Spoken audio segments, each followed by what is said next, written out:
March of 2003, North Korea, in broad daylight, knowing the satellites were watching, pulled up these trucks right up to the Yongbyon facility and moved something. We presume the spent fuel rods to begin reprocessing them. And so all of these actions were things that under the Clinton administration would have been red lines. They were very explicit red lines. If you do this, we will strike. Right? That was the Clinton policy, right? There will be a war. And yet, under the Bush administration, North Korea did all those things, crossed every red line, and the Bush administration's response was, oh, don't worry, we'll solve this through six-party talks. And here's where I teach you another fundamental principle in political science and international relations, right? And it's dated a little bit in terms of history. But the concept is only Nixon could go to China. Have you heard that concept? If you think back to the Cold War, and you think back to the communist scare in the United States and the who lost China debate, had Kennedy or Johnson or any other Democrat said that they were going to negotiate with China, Red China, Commie China, right? They would have been excoriated domestically. They would have been called pinkos and weak on communists. They couldn't do it. But Nixon, a hard-line anti-communist Republican, he could afford to normalize, or at least open the relationships with China, paving the way for Carter to finally normalize it later on, right? So that's a concept, right? Well, you take that concept and move it forward to 2003, North Korea crosses every red line. How do you think Al Gore would have responded? He would have had to be tough as all get out. So my current evaluation is only Bush could ignore North Korea. Bush, who calls him outpost of tyranny, axis of evil, I loathe Kim Jong-il, and is gearing up to invade Iraq, no one's going to question how tough he is, right? Okay, no problem, yeah. And no one criticized him for it. The Republicans on the Hill said no problem. And basically for the better part of the next 6 years, the Bush administration really didn't do much on North Korea. They addressed it through six-party talks. Rightfully, they believed that this was not a problem the U.S. could address alone.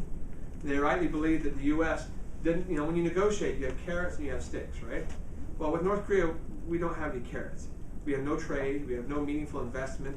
What food aid we give, we want to believe is humanitarian only, and we were given very little at that time, right? What sticks do we have to hit North Korea? What carrots do we have to offer them? In other words, the U.S. Congress is not going to appropriate food aid or any type of economic aid to a drug smuggling, missile proliferating, nuclear testing, pariah regime like North Korea. They won't do it. We have no carrots. What do we have in terms of sticks? We can't take away things that we don't have. That's not a stick. So we have got one stick, which is war, right? And here's another fundamental concept, which my colleagues here have heard several times over too. But if you really want to understand how difficult the dynamic is with North Korea, you have to understand something a North Korean diplomat told me years ago, which I keep in my mind every time I give a speech like this. And that is a notion that the North Korean diplomat said to me once. He says, we are more willing to cut off our leg than you are willing to cut off your pinky, right? So here we are. Another way to think about this is this, right? If you're walking down the street in Manhattan, right, and some disheveled, really rough-looking guy, you don't know whether he's homeless or not, he might have a gun, you don't quite know, he comes up to you and he slaps you on the face, right? What are you going to do about it? You going to fight back? You don't know whether he's got a gun or not, or he might have a gun. And obviously, dignity might demand to do something, but you've got an awful lot more to lose than he does, right? You really do. It's a dangerous situation. So year after year, we suffer North Korean provocations because they're more willing to cut off their leg than we are to cut off our pinky. They've got, their capacity for suffering is much higher. We've got so much more to lose. And, we wouldn't give up our pinky for that. That's a fundamental dynamic that shows you how difficult the policy is. So if you're in Seoul, or if you're in Tokyo, and you're in Washington, any North Korean attack would be devastating and massively disruptive to our economy, to trade, to investment, and everything else we've got, rather than this poor kind of starving country in that regard. So it really hinders kind of our ability to respond in a meaningful way. So long story short, we have a stick, but it's a big stick and it's war, and it costs us more to use it than it costs them. They may lose, but we can't use it because we've got 100,000 U.S. citizens living in Seoul. It's our 7th largest trading partner. It's the 12th or 13th largest economy in the world. We've got billions of dollars in investment there. You can't just say, oh, I think we'll go to fight with North Korea today. It doesn't work, right? We have too much at stake in that regard. So that inhibits our ability. So the Bush administration approach was rightly to say, we have to solve this by working with the other partners in the region, by borrowing the leverage that South Korea, or Japan, and China, and Russia might have, and we'll do six-party talks. But long story short, those talks dragged on for the bulk of the administration without much success. The Obama administration campaigned saying that they would be willing to engage with North Korea like the Bush administration had. that they would continue the six-party talks. And if you remember the campaign of 2008, Obama at one point during a debate during the primaries had said that he would be willing to meet unconditionally with dictators, right, like Kim Jong-il. So that became a rallying cry, for the Republicans, saying, "Oh, Obama's going to sit down and have tea with the dictators, and he's going to meet with Kim Jong-il and play footsie kind of stuff," right? But in the end, basically what the Obama administration was saying is, in some respects, if I transition now and go to the Obama administration, their policy towards North Korea was largely reactive. On the one hand, it was reactive to the first term of the Bush administration, and what I described earlier is the Dick Cheney, we don't negotiate with evil, we defeat it, kind of real deep skepticism about diplomacy. The Obama administration said, look, diplomacy is not a reward, diplomacy is a tool, it's a tool we use for our national interest. It's not a reward to meet with someone, right? So we'll be willing to meet with them, right? But the second term of the Bush administration really flip-flopped, and they really engaged North Korea and bent over backward to try to keep a deal going with North Korea. And that was problematic because it ended up really aggravating our allies in South Korea, and especially aggravating our allies in Japan who felt betrayed. So just to give you one tiny example, and I'm probably getting too much into the weeds here, but in August of 2008, the Bush administration decided to take North Korea off the list of state sponsors of terrorists, despite the fact that they had been providing arms to the Tamil Tigers in Sri Lanka, and that they had been building a reactor in Syria, and that they had ongoing relations with Hezbollah and been training them, and that they had a very close relationship with Iran. But we took them off because it was something necessary to keep the process of negotiations going. The Japanese in particular, who wanted North Korea listed because they thought that the North Koreans harboring a Red Army, previous terrorists in Japan, and that the North Koreans had kidnapped some Japanese citizens, that warranted them being on that list, were particularly incensed. And they even, last minute, Prime Minister Aso was calling President Bush saying, please don't take them off. And Bush went ahead and did it anyway, right? So the Obama approach was to say, look, Bush 1 went too far one way, Bush 2 went too far the other way. We really angered our allies, betrayed the Japanese and stuff, and we really can't get anything done until we work together. So the basic principles of the Obama approach is we're going to work with Japan and South Korea's allies first and foremost, form a common position, then we'll work with the Chinese and the Russians, form a common position, and then we'll engage with North Korea. That was the basic approach coming into the administration. Unfortunately, they had scant time to actually implement that. The administration was inaugurated in late January, right? In March, North Korea tested a long-range missile. Again, the UN Security Council issued a very strong presidential statement against that test. North Korea, in anger at being called on that, tested a second nuclear weapon in June of 2009. Then the U.S., China, South Korea, Japan, and Russia all went back together to the UN Security Council, and they got a Security Council sanctions resolution 1874. This is in June of 2009, which is the harshest we've had yet. And then that led to a series of further escalations, and I'll talk about this very briefly in a minute. But the key was, at that point, between the U.S. and Japan and China and Russia, we had remarkably good cooperation in responding to really provocative North Korean actions. Thereafter, things got a little bit more complex because for the better part of the Bush administration and the early part of the Obama administration, cooperation with China on this issue had been one of the selling points of the six-party talks and the U.S.-China relationship. Every summit you go back to in that period and look at U.S.-China relations, they'll talk about, it's important because U.S. and China are working together on North Korea. Well, China had a little bit of problem because China has always had what they call 3 no's on dealing with North Korea. No nukes, no collapse, no war. And they're always trying to balance these priorities in terms of how they keep them going, right? But when you get to the fall of 2009, China is increasingly worried about collapse of North Korea.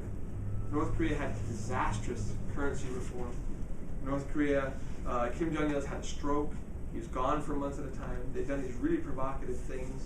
There's rumors that he's going to be introducing his son, this guy named Kim Jong-un, who's 27 years old.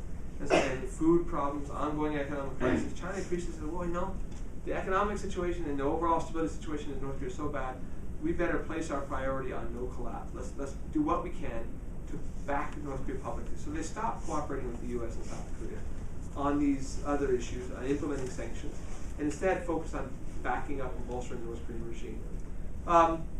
That didn't solve the problem. In November of 2009, there was a ship-to-ship incident between South Korea and North Korea in the West Sea. The South Koreans won that decisively. Kind of in response to that, in March of 2010, North Korea sent a submarine, small mini sub in, which sank a South Korean corvette called the Cheonan, killed 46 South Korean sailors, and something that any country would regard an act of war. Can you imagine how the U.S. or China would have responded if someone had sank one of our ships, killed 46 sailors? Yeah? You get a sense for how we respond. South Korea instead, was very careful about it. Took 2 months to investigate it in a very transparent way. 5-country international investigation, and their conclusion was that it was the North Koreans. The Chinese said, we don't want to hear. They wouldn't look at the evidence. They didn't want to talk about it. The North Koreans denied it as they went forward, right? And then you had, a period of time where through the summer and in the fall, where the Chinese, having decided to place their bet with North Korea, after the sinking of the Cheonan, they basically decided to double down their bet on North Korea. President Hu Jintao met with Kim Jong-il not just once but twice, hugs, drinks, the whole work. And so that was China's expression of support. And as recently as October of last year, the Chinese would come to me and say, no, we have the right approach. You Americans are trying to put pressure on North Korea. That won't work. You've got to give them some room to open and reform. You've got to back them up. We have the right approach. Look, no further nuclear tests in the last year. No further missile tests in the last year. They didn't disrupt the G20 meetings in Seoul in October. Our approach is working. We are so cool. This is what the Chinese say, right? Well, then all of a sudden, November of 2010 happens, right? North Korea announces to the world and shows the international team that they have begun construction on a light water nuclear reactor in violation of the sanctions resolutions, their agreements in the 6-party talks, the UN Security Council, their agreements, the NPT, et cetera, et cetera. Secondly, the next week, they show another international delegation that they have got a brand spanking new uranium enrichment facility. Ta-da! They've got 3,000 centrifuges up and running in 3 different cascades, right? Flat screen TVs and everything. They're like, whoa! People that had no idea they're that far developed, right? And then a week after that, they shell Yeonpyeong Island. The first time since the end of the Korean War, they shell a South Korean military base and shell civilian areas, killing 2 South Korean Marines and South Korean civilians. Again, something in any world is an act of war. The South Koreans, going back to Pinky Thigh again, said, whoa, let's not escalate this, right? Because they have a lot more to lose. And unfortunately, this president, Lee Myung-bak in South Korea, who's been elected, as a hardliner, so to speak, is being criticized, as failing to protect his country, as the public opinion switches so dramatically in terms of how to address North Korea. And that's essentially where we are right now. That took place last November, basically forced by South Korean public opinion. President Lee Myung-bak did another live fire exercise on Yeonpyeong Island in December. The North Koreans did not respond. The North Koreans then offered to have mil-to-mil talks in February, just last week or 2 weeks ago. They had them. The South Koreans said, look, unless you give us at least something, some type of apology or recognition on sinking our ship and killing our people, how can we really talk? The North Koreans said, no, we're not talking about that. The talks broke off. So we're kind of stuck. So where do we go from here? All right, and that's where I'll wrap up. We have a situation where the truth is the Obama administration does not have a North Korea policy. Okay? We don't have a magic button you're pushed that you're going to solve the North Korea issue. What the Obama administration really has is a Northeast Asia policy. And it's based on the premise that, look, we really can't control or even necessarily easily solve the North Korean problem. But our first priority in the region is what? Is it North Korea? Is what North Korea can do, but North Korea itself is what we call the hole in the Northeast Asian donut, right? If you look at China, Japan, South Korea, the whole region, dynamic, economically important in investment, in trade, security, everything else, right? North Korea, not so much so, right?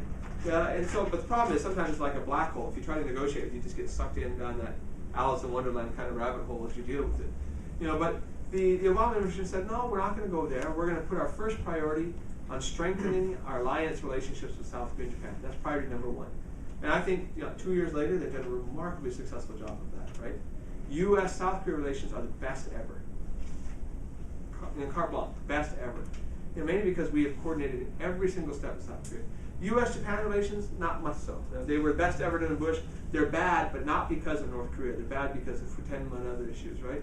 But U.S.-Japan relations on North Korea are very good. We have very good coordination. No problems or no complaints from the Japanese inside that, right? China, much less so right now. And I would just give you a kind of a last hint in terms of where the Obama administration is going on China.